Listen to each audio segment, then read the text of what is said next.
বিভিন্ন জায়গায় অবৈধভাবে অর্থ প্রদান করে এই অবৈধ নির্বাচনকে প্রতিষ্ঠিত করার জন্য সে অর্থ প্রদান করা হয়েছে বা অর্থ প্রদান করেছে, সেই অভিযোগটাও সে আজকে তার বিরুদ্ধে আনা হয়েছে।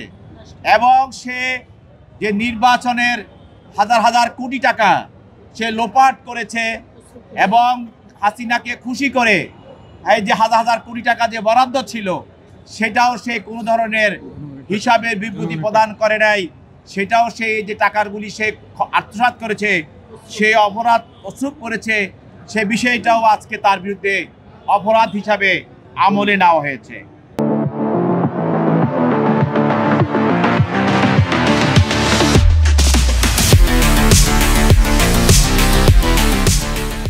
সর্বশেষ সে এই যে বিভিন্নভাবে প্রিসাইডিং অফিসার এবং ডিসি, এসপি, ওসি, ইউনো সবাইকে প্রভাবিত করে মানুষের ভোট অধিকার হরণ করে, দিনের ভোট রাতে করে ভোট বক্স বন্ধ করে মানুষের সঙ্গে প্রতারণা করে এক ধরনের মিথ্যা বানোয়াট এবং অবৈধ 18 নির্বাচন ঘোষণা করে হাসিনার অবৈধ সরকারকে সে বৈধতা দিয়েছে।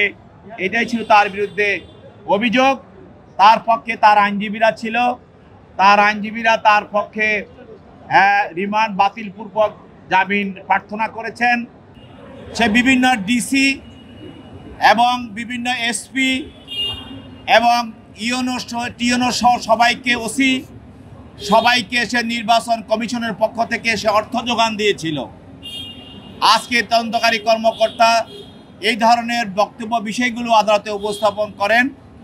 তার বিরুদ্ধে আজকে অভিযোগ যেটা আনা হয়েছে সেটা হলো যে সে এই নির্বাচন নিয়ে যে সে একটা অবরোধমূলক ষড়যন্ত্র করেছে সরকারের সঙ্গে, সরকারের আজ্ঞাবহ হিসাবে, এবং অবৈধ নির্বাচনকে সে বৈধ নির্বাচন ঘোষণা করেছে। এছাড়া সে সরকারের অন্য অন্য এজেন্সি যারা এই অবৈধ নির্বাচনের সঙ্গে সম্পৃক্ত ছিল তাদেরকে সে সহায়তা করেছে। এছাড়া সে নির্বাচনের নামে এবং নির্বাচনের একটি ছদ্মবেশ ধারণ দেখিয়ে একটি নির্বাচন অনুষ্ঠানের খেলা সে সৃষ্টি করেছে, এটিও একটি সে অপরাধ করেছে। এছাড়াও সে নির্বাচনের চলাকালে সুষ্ঠু নির্বাচন হচ্ছে বলে সারা বাংলাদেশে সে বিবৃতি দিয়ে এটাও সে একটি ফৌজদারি অপরাধ, সে মিথ্যা বিবৃতি প্রদান করেছে। এবং নির্বাচনের পরে সাংবাদিক সম্মেলন করে সাংবাদিকদের সামনে সে বেসরকারি ফলাফল ঘোষণা করে সে জাতির সঙ্গে একটা তামাশা করেছে এবং একটি অবৈধ ফলাফল ঘোষণা করেছে। এটাও সে একটি অপরাধ করেছে, সেই অপরাধটা তার বিরুদ্ধে আজকের এই মামলায় আনা হয়েছে।